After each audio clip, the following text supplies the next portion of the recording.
Hey guys, it's Matt and I'm back with another one sentence sermon. So for the last 2 years, my wife and I have been trying to grow plants, particularly fruit-bearing trees, out on our front porch. And we started out with a lemon tree, and this lemon tree, let me tell you, did not do well. It wilted within a couple of months. Recently, someone gifted us a small loquat tree, about 6, 7, 8 inches tall, and as you can tell by this image, not doing well, not doing great at all. And I'm not really sure why that is. We've got plenty of sunshine out there. The sun rises right in front of our house. There's sun on it almost the whole day. We try to water it as often as we can.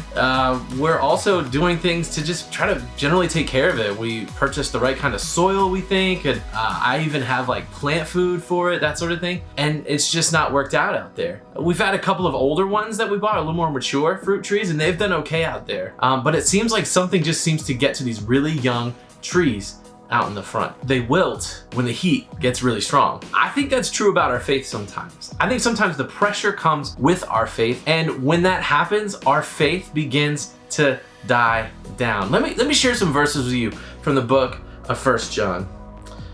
John says this: if we don't feel guilty, whenever you feel guilty, you ever feel a little hot under the collar, not really sure whether or not you should be apologizing or making sure that you didn't do something wrong? Yeah, if we don't feel guilty, we can come to God with bold confidence, and we will receive from Him whatever we ask, because we obey Him and we keep His commandments. I mean, that sounds wonderful, doesn't it? That sounds awesome. It sounds like, man, I would love to get that deal where anytime I come to God, as long as I'm boldly confident, He'll give me what I ask. That's amazing. But I think most of us, we hear that next part. If we come, we will receive what we ask in bold confidence. But then if we obey Him and keep His commandments. And that sounds like a tall order, doesn't it? It sounds like it's impossible. It sounds like we'll never be able to measure up. And the truth is, that's true. We'll never be able to do enough to make God happy. But that's not how our relationship with God works. You see, we're constantly under guilt. We're constantly struggling with whether or not we will be able to do the things that please God, or whether God is happy with us. But here's the thing: if you believe in Jesus, you have no reason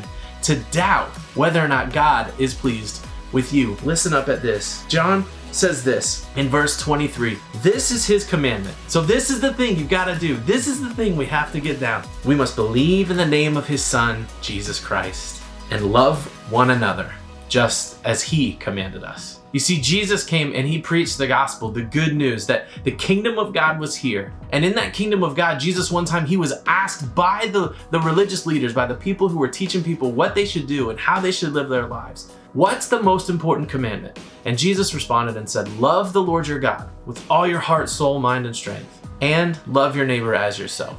You see, what John says here in the book of 1 John is that it's really similar to that. If we believe in Jesus and if we love one another, then we're doing the things that we need to do in order to obey God. So here's my one sentence sermon for you today. Crush your guilt or your faith will wilt. Crush your guilt or your faith will wilt under the heat that guilt brings with it. You see, every time I know that I'm guilty, I know that I struggle, or I know that I have some type of failure that I just don't really want to admit, I start to feel it. I can feel the pressure. I can feel the heat rising.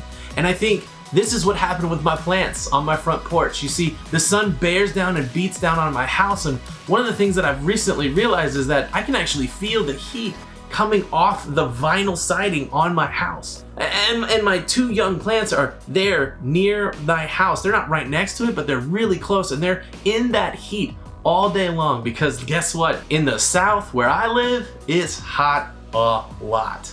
And if your faith is always under the heat of guilt, guess what? It will wilt. So you've got to crush that guilt.